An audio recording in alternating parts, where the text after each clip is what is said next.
Good morning and welcome to the next in the series of Family Business Masterclasses and Insights as part of the 2020 Family Business Summit.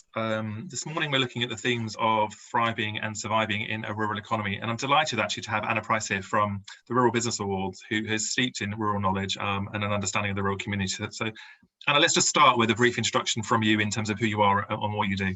Oh, hi, good morning. I don't know whether this will go out in the morning or the afternoon, but I'm hoping Well, good morning anyway. Yeah, I'm Anna. So in 2014, myself and my business partner, Gemma Clifford, founded the Rural Business Awards, mainly out of the fact that we both ran rural businesses. And we were looking at, I was working as a consultant for Gemma, and I was making sure that she had sort of ways to promote her business. So she was a website design and marketing agency, and one of the things I came up with was, well, let's enter some awards. There must be some rural awards.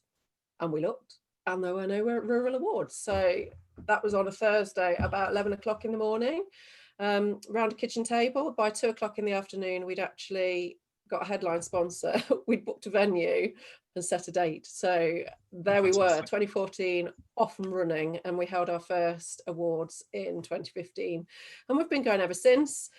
We've done it in a number of different forms. First of all, we started off national and did sort of one a year, so a big national event once a year, and then a couple of years ago we decided to go regional, and we've done regional awards followed by a national final. We have Amazon UK as our headline sponsor. We've worked with the likes of Openreach, NFU Mutual is still on board as a sponsor. We have O2, lots of big businesses, but also lots of small businesses, and our real reason for doing this is to shine a light on small rural businesses. But the dog's coming.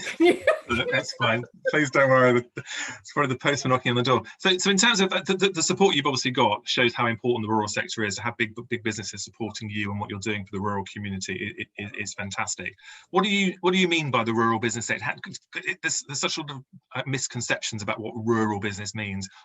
How do you define the rural community? So historically, the government define it as, any business that's in a conurbation of under 10,000 people. So that's the standard definition of rural. The way that we've taken it is that, yes, businesses are rural if they're based in a rural location, but we've also taken, in addition to that, we've decided to include businesses that serve a mainly rural population as well. So, the rural sector is changing because we're all being able to, I say this in broad terms, access online a little bit more than we ever have done.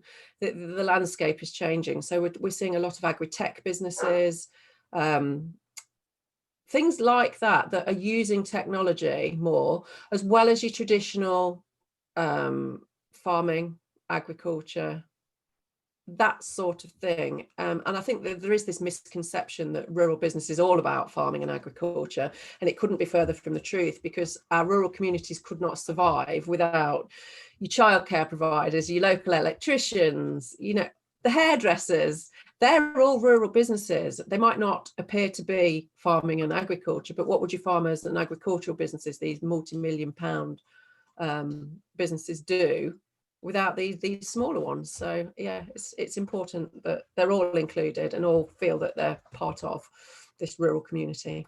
So obviously I think there's quite a strong disconnect, isn't there? People think rural farming, agriculture, but they don't think the broader, as you say, the broader population, and actually the diversification that we've seen in recent years in farms that have added outbuildings and small community hubs and business offices and all that type of stuff. So we're talking broader rural community and not just farming and agriculture.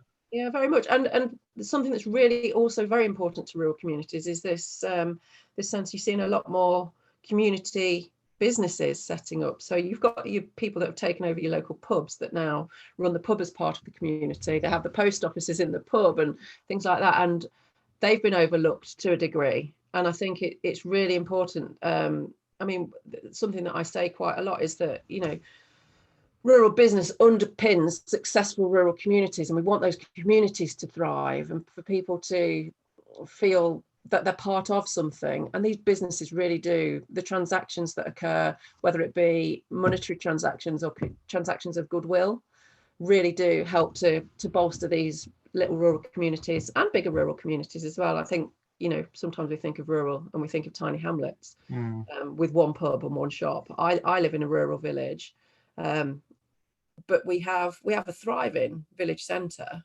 Really, we've got the post office. We're very lucky, but we've got lots of restaurants and things like that. So rural, there is quite a range of different rural communities in the UK.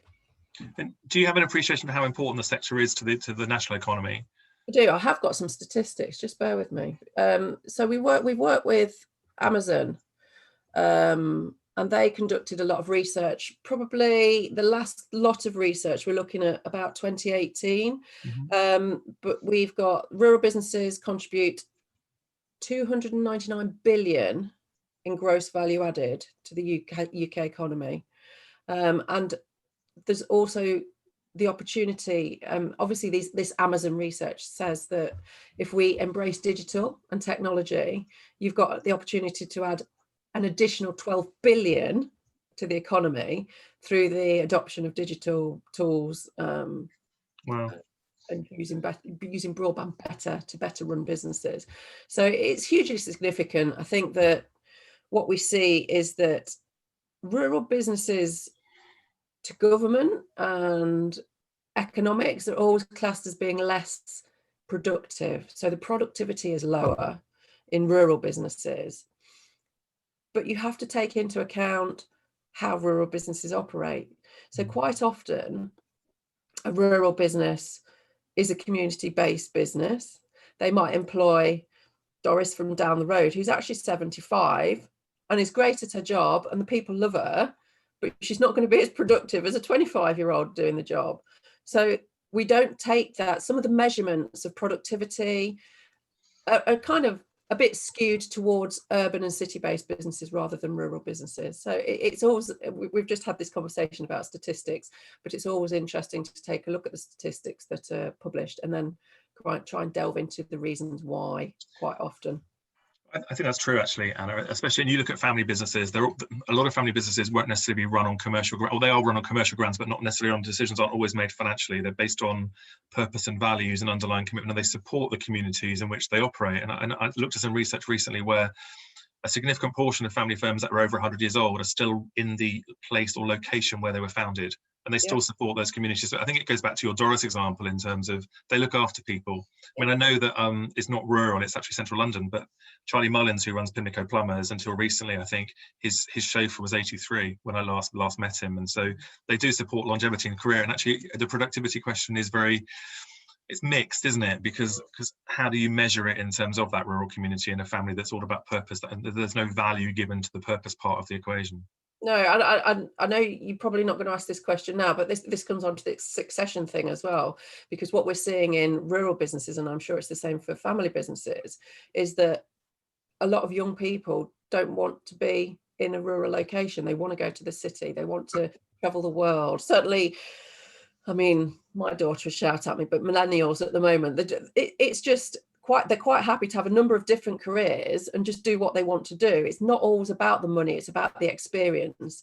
So what we've seen in rural communities is, you know, a drain of young people moving out of rural areas and taking their skills with them. So there has been a skills drain. And I think that, you know, and I've said to you, I want to be really positive about the impact that COVID has had on rural communities as well, because what we're seeing is people have come home. You know, you've got a lot of young people that have actually come home to spend time. Either they're studying online, but they're back in their rural communities. Housing market, certainly around here, has absolutely exploded. And there are positives and negatives to that, because whether it's local people buying houses or whether it's people that think they can commute into London from, you know, from rural places. But rural it's a great place to be. It's great for mental health. You know, why wouldn't you want to be out in the open air and be able to go out your front door and go on a walk on fields and down the river, rather than in the city? But it's the young people that are moving back. We need to encourage that, and we need to get skills back into rural areas. And I know that rural family businesses, you know, we've got some really good examples of families working cross-generationally now, and I think it's becoming more of an option than perhaps 10 years ago. where everybody just wanted to go to the city and make millions of pounds. People are now coming back and they're seeing the value in being based rurally. Postman's about to arrive, get barked at again.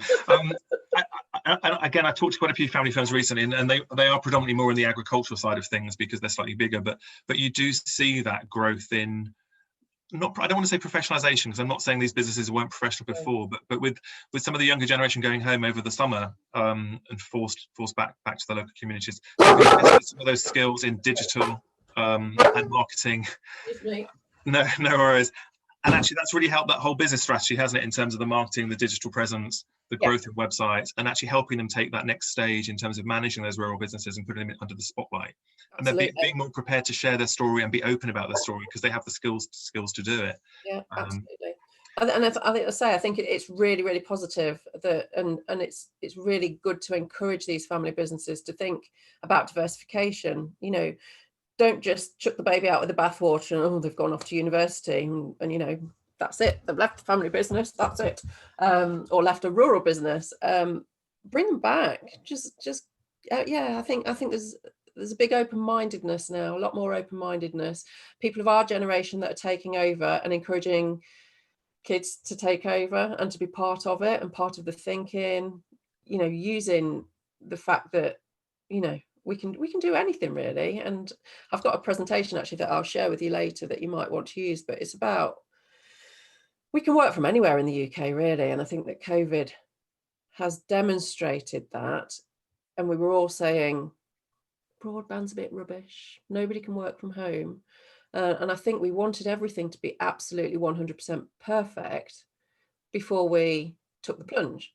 Yeah. And what COVID has enabled us to do, allowed us to do, is to just make best of what we've got. And actually, in the majority of cases, what we've got is enough to do the day-to-day. You know, upload speeds, download speeds. Upload speeds are a little bit, mixed, I would say, across the country. But most of us can conduct a Zoom meeting with what we've got already. So there are places that it's shocking, but I think the majority of the UK can probably work from home if they need to. Do you think the rural community, I mean, as you say, I've heard lots of positive stories too, and it's not all positive out there. We know that there are businesses that are struggling, there are businesses that are being closed and being forced to close for periods of time during lockdowns and things. But in terms of focusing on the positives and the rural community, do you think, in a way, it's focused more businesses to think about their strategic direction because they've had to, the question we're always asked is, I never get any time to think about working on my business. It's always, I'm doing it day to day. I'm up at the crack of dawn to do A, B, and C, and I've got this and I've got that, and it's busy. But actually, COVID, I think, has allowed a lot of people to take a step back, and they've gone through that almost survival mode, instantly lockdown. Oh my God, what are we going to do? How are we going to operate? And they've come through that to a certain extent, and there's still an element of that ongoing. But people have had to think about the short term and the long term and making sure they can survive now and plan for the future. Do you think the rural communities embrace that as a model in terms of adapting? I think it's probably coming to its fore right now, actually, because we're starting to think about getting back to normal. I think what it did originally, I mean, everybody pressed pause, didn't they? And we all, it was a shock. Nobody particularly seen this coming, unless your name's Bill Gates, but nobody's seen this coming to the extent that it affected everybody.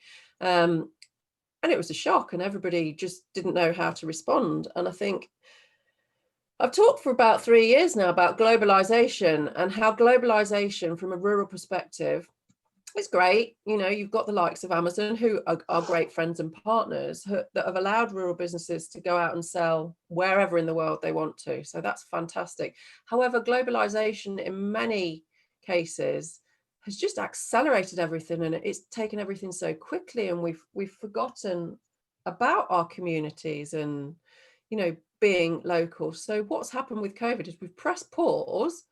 Our rural businesses have come back.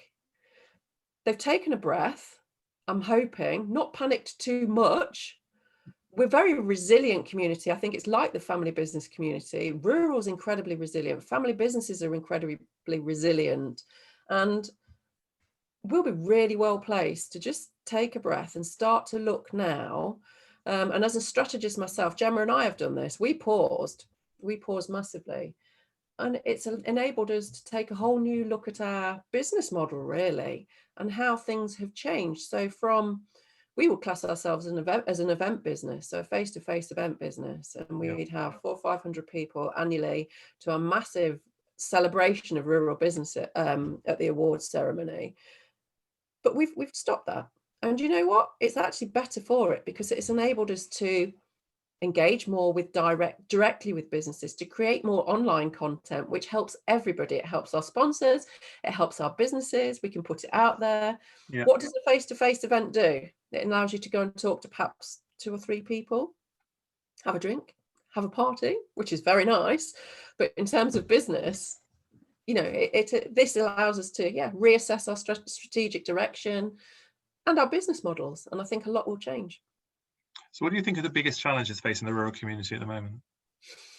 I think it's getting through this. So, like you say, I like to think very positively, but I know that not all businesses have been able to view this as being positive. So it's pressing pause, being able to press pause, use this time wisely, and then to come out the other side. If a business comes out the other side, I think it's all positive. So the challenges that they're facing are to keep going, obviously to keep trading, to keep a business going. You'll often hear people say that connectivity is a challenge for rural, and I believe it is the case. But I also believe and I don't mean this in a dismissive kind of way, but that's yesterday's problem. Today's problem is going to be something that we've not even, begun to think about, really. Thankfully, government and our broadband providers are all working on the connectivity problem. So let them get on with that, keep the pressure on, keep challenging them to do better. But let's think about what comes next. So, transportation networks, it's going to be, getting young people back into rural. It's going to be the housing crisis that we have rurally, where people who want to live and work rurally, who have traditionally lived and worked rurally, can't afford to live in the villages that they once grew up in, because you've got the commuters that have all moved in. Yeah. So I don't mind that, as long as people become part of the community and give back. I think it can only be positive. But there will be challenges facing everybody, but I think this will distribute wealth better. I think you'll start to see a lot more entrepreneurial behavior and a lot more businesses founded from rural locations, because everybody knows that they can work from home now. So they talk about side hustle, don't they? And people setting things up alongside what they already do. And obviously, I say we work, excuse me, we work quite closely with Newcastle University, and the research that will come out of this will be, give it 3 to 5 years. I'll be really interested to look at the amount of businesses that founded and that keep going out of this. And it'll be the same as families, and how they've had to diversify, think about things in a different way. I just think it's a really, what a time to be alive. There's some great opportunities, and we have to look positively at it, rather than thinking it's the end of something. Let's think about it as the beginning of something else. Yeah, I think that's a very fair point, actually, because actually, if you think about the British mentality through the generation, that whole mantra of keep calm and carry on and embrace the opportunity has always been there. And it's kind of that stiff upper lip, grab a cup of, I don't like tea, by the way, but grab a cup of tea and actually plan how we're going to get through the next couple of days, weeks, months. And it does give everyone an opportunity, because we have no choice. We have to think about the next stages, because we don't quite know where it's going to happen. We as a generation haven't been through something like this before. But I think the longevity of family firms, especially some of the rural family firms and the farming families that have been around for generations, incredible. They've been through world wars and the Industrial Revolution and the birth of the internet and all the other challenges that have come along the way. So they've got a kind of, I guess, a history and a pattern of survivals. They go into survival mode and they work a way through it. And I think there's lots of opportunity for that. I love the reflections in terms of community that you've mentioned. And the way that the community have pulled together. And we've seen that across the nation in terms of celebrating and clapping for the NHS, but actually in the rural community, where it's a smaller bond and generations of families maybe living together, that's obviously been a mechanism for coping and survival. I guess my challenge to you is, how is the rural community dealing with things like mental health and well-being and the well-being of the broader population? And is that being considered? Because you see some startling statistics about loneliness working in the community in the rural areas. So it's getting that balance right. How's that being addressed?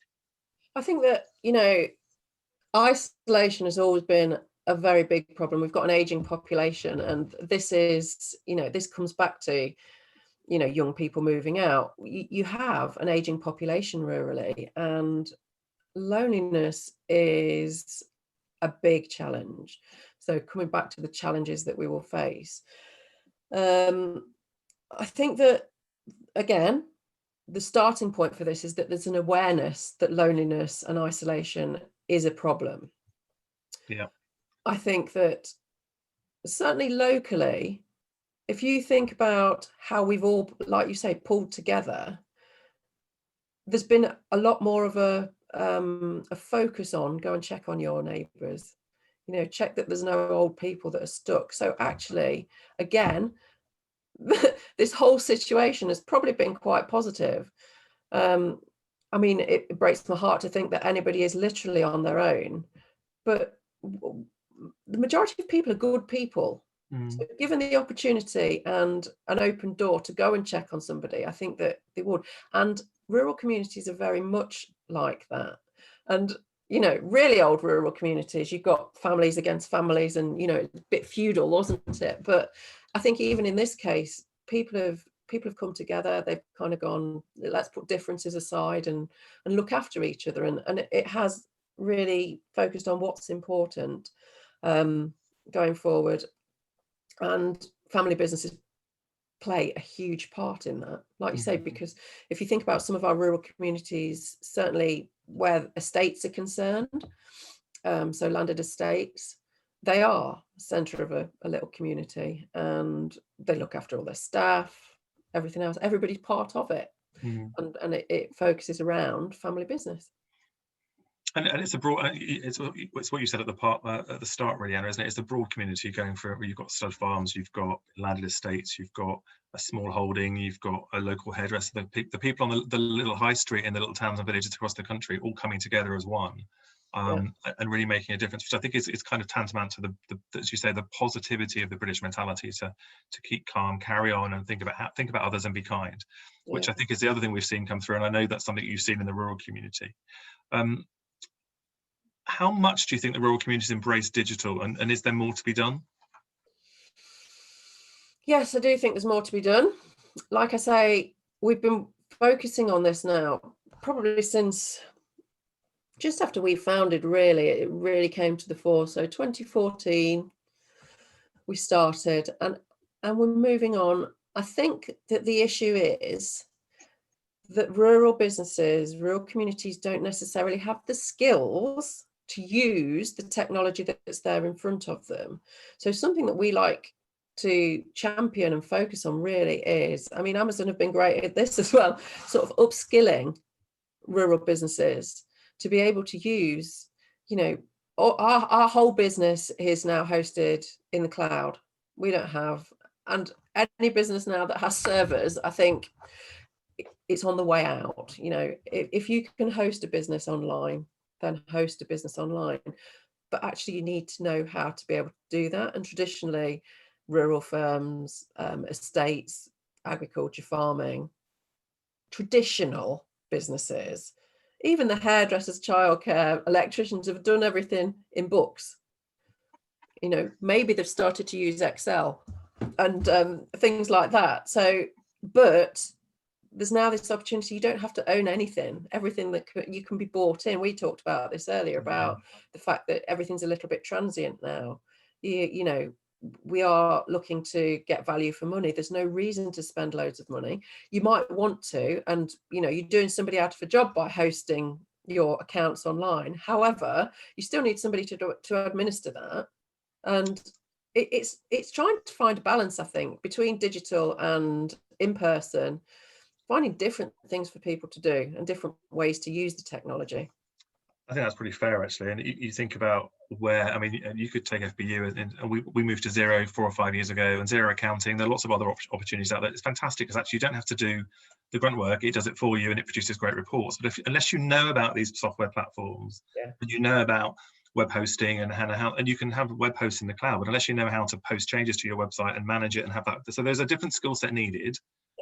So upskilling is great, but it's that ongoing support, isn't it, in terms of the digital platforms and what you can do differently. And I guess sometimes there's a reluctance to change.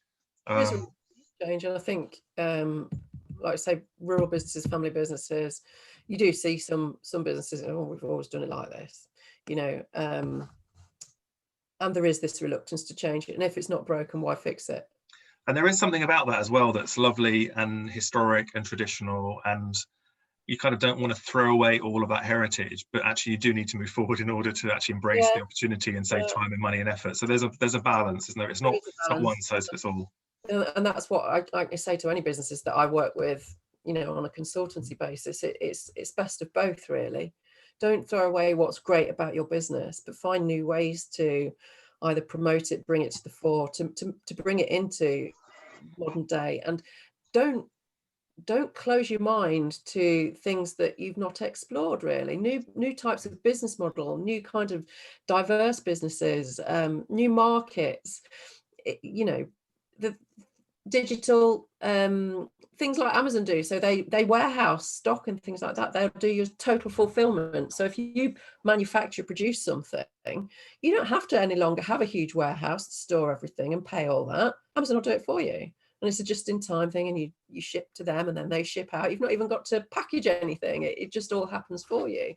So people think that Amazon are doing small businesses out of, you know, their productivity, their access to customers. Not at all. If you think of how you can use that to your advantage, it allows you'll have a global marketplace. You can sell online and go wherever you want to. Yeah, I think we've seen that as well in the family business community with some of the regional food distributors and some of the regional hubs where they've actually embraced their other supply or their supply chain and brought them in to actually broaden that whole delivery network during COVID in particular. But it's created new businesses and new business opportunities to bring that community into a kind of a mini Amazon type scenario, but actually sharing products on a more broad rurally and locally, it's shorter supply chains as well. So for fresh produce, it's amazing because you haven't got to transport stuff across thousands of miles, hundreds of miles.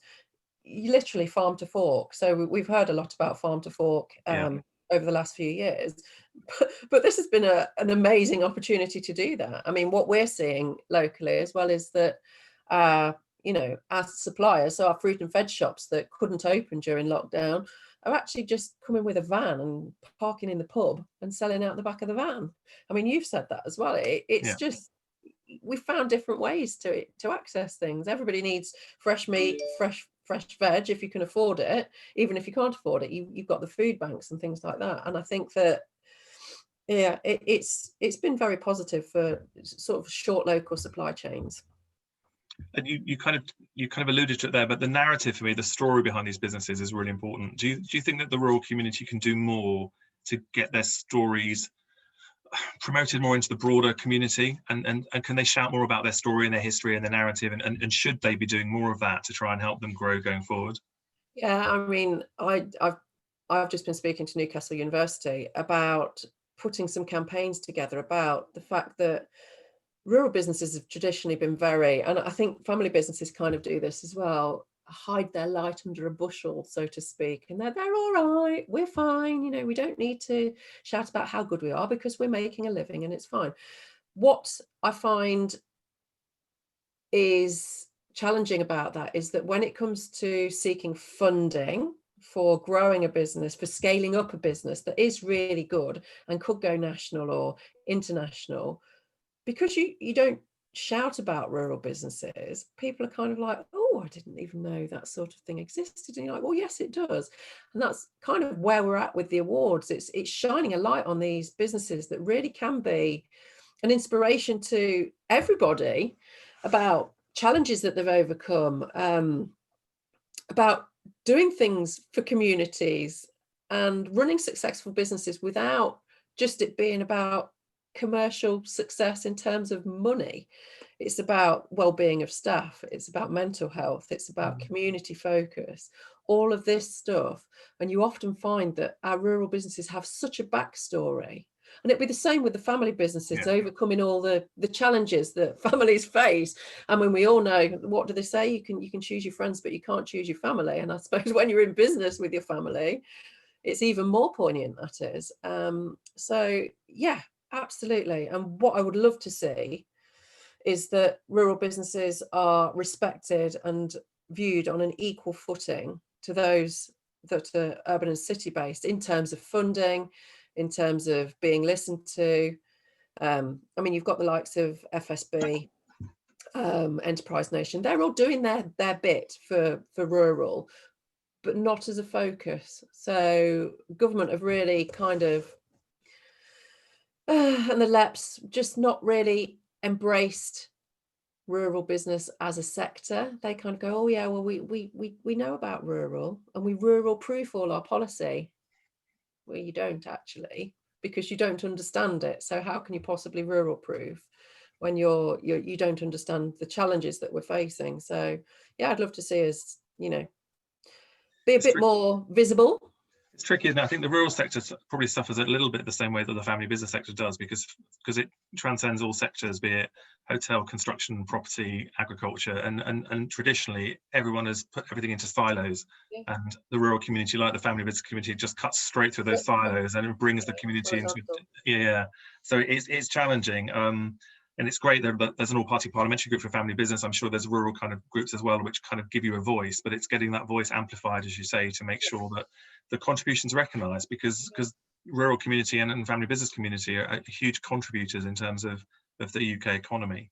I mean, that's our thing. I think that the focus that we're looking for this next 12-month period for the awards and the rural business group, which is the overriding group that kind of the award sits under, is to amplify it. So we're going to put a funding campaign together. We're going to be seeking some investors just to help us to get that message out, and to run some campaigns, you know, Make Britain Great, or, you know, the Great British campaign for manufacturing was quite successful, and we'd like to do something similar for rural.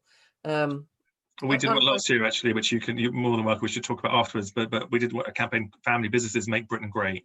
Yeah. So it would be great to tie in with you that rural businesses make Britain great, and try and do something collectively to amplify both voices. So and I think that this is the thing, because we've got so much in common as well. I think that there's a lot of, and this Newcastle University piece, they've been funded for 3 years, so it's working with other people, other groups that have the same sort of let's raise up our voice. You know, there are organizations that represent, but they're kind of very traditional, and you kind of think we need a new way of looking at things. We need to be more open-minded, more entrepreneurial, look at things in a slightly different way, and hopefully that's what Gemma and I bring to the sector. It's people have said it's like a breath of fresh air talking to you two, because you're actually in touch with the people on the ground.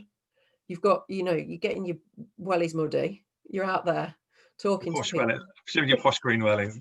Yeah, I've got shoes on today, which is an actual thing, apparently. I've not had them on all of COVID. But I think, yeah, it's just about doing things slightly differently and challenging the status quo and moving things forward. And that's what I'd love to see. Just things challenged and everybody working together. There's no competition. There doesn't have to be. There's enough space for everybody, but let's just raise up our voices. Well, I think collaboration in terms of digital and voices and disruption, I think, is the kind of the name of the game at the moment. It has been for a number of years, and disruptors have been doing a lot of positive things using technology in different ways. And I think the pandemic has done that for all businesses, moved them online, given them an opportunity. And I think the disruptors are the ones that are making the noise, but the positive vibes. I wish you all the best with the Rural Business Awards, and obviously keep us posted and let us know how we can help you. You're a fantastic advocate for the rural business community, and you and Gemma do some fantastic things to support businesses that may otherwise not have a voice. So keep doing the good work, keep up the good work, and keep supporting those rural family firms. You will, thank you, and thank you for having me on, and we'll catch up with you soon. Definitely, it's been really nice to speak to you this morning. Take care and keep safe. Thanks a lot. Bye-bye. Bye, Anna. Bye. I've just stopped.